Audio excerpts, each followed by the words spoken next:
इस परेशानी को हल करने के लिए छोटे बेटे ने उसे एक जोड़ी पोर्सिलेन के नकली दांत भेंट किए। इस तरह परिवार का व्यवसाय अधिक पेशेवर होता गया। कुछ लोग मिर्च का तेल निचोड़ने का काम करते तो कुछ धुरी बनाने का चार्ज लेते, जिससे बहुत सारा मुनाफा हुआ। अंत में ये सब कुछ बूढ़े आदमी ने कब्जा कर लिया और भाग गया, एक नोट छोड़कर कि वह विदेश यात्रा पर जा रहा है। इसके तुरंत बाद ज़ॉम्बी वायरस भी फैलना शुरू हो गया और यह पड़ोस के घर में हुआ जब दूसरे बेटे की 80 साल में नई शादी हुई थी और शादी में शामिल सभी गाँव वाले। पूरे शरीर में बुखार होने लगा और वो लाओ एयर भी दुल्हन को चूमते समय बदल गया। दूसरे बूढ़े व्यक्ति बिना किसी कारण के कच्चा मांस खाने लगे।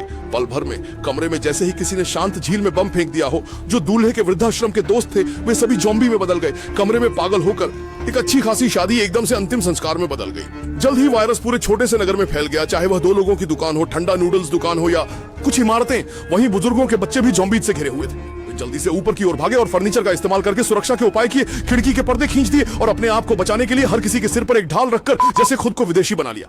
अचानक एक ज़ॉम्बी का समूह दरवाजे में घुस आया। वे तुरंत खिड़की से दूसरी ओर के गोदाम पर चले गए, जिससे उन्हें अस्थायी सुरक्षा मिली। इस समय नीचे की तरफ ज़ॉम्बीज से भरा हुआ था। भले ही वे ऊपर चढ़े होते, कुछ लोग बेहद घबरा जाते। मरने की कगार पर इसी जीव मृत्यु के क्षण में दूर से एक वो लिंग मेनकिन दौड़ते हुए आई। असल में ये बूढ़े आदमी का छोटा बेटा था। उसने पिछले साल नए साल पर नहीं छोड़ी गई गैंटलिंग निकाल ली और पागलपन से फायरिंग करने लगा।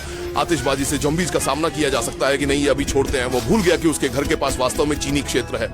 लेकिन जब उसने महसूस किया तब तक बहुत देर हो चुकी थी, क्योंकि विदेशी पटाखों की गुणवत्ता कितनी भी खराब क्यों ना हो, वे फटते नहीं थे। जंगली आग सौभाग्य से शहर के सभी स्टॉक को जला गई, जिससे एक आतिशबाजी पार्टी शुरू हो गई।